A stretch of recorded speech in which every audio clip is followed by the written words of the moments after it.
নমস্কার, আমি স্বাতি। আপনারা দেখছেন নিউজ 11 বাংলা। চলুন শুরু করি আজকের খবর। अब कैसे घर पहुंचाना है लोगों को? राज्यपाल से तो बात हो नहीं पाई। मैं पब्लिक इंटरेस्ट लिटिगेशन किया।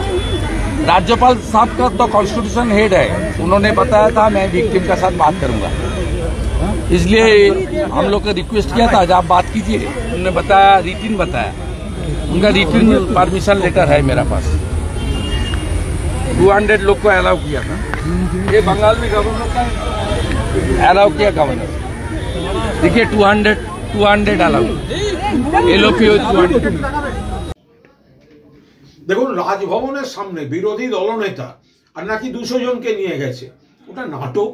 তার কারণ এই যে ভরাডুবি, বিজেপির ভরাডুবি, এবং তারপরে কার দিকে সমস্ত আপনার জন্য হার, আপনার জন্য হার, আপনার জন্য 2 গোষ্ঠী 3 গোষ্ঠী 4 গোষ্ঠীর মারামারি চলছে বিজেপির মধ্যে, সবাই দেখছেন।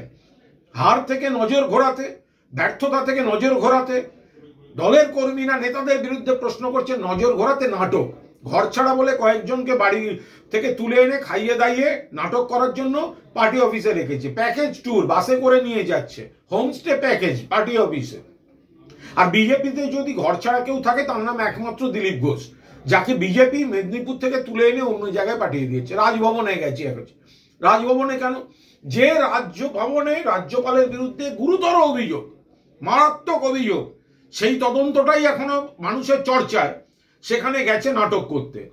একটা প্রশাসন, আইন, 144 ধারা, রাজভবনের সামনে কি করা যায় না করা যায়, তো সেগুলো না জেনে আর রাজ্যপাল 200 জনকে ঢোকার অনুমতিপত্র দিয়ে দিলেন। এসব হয় নাকি কখনো?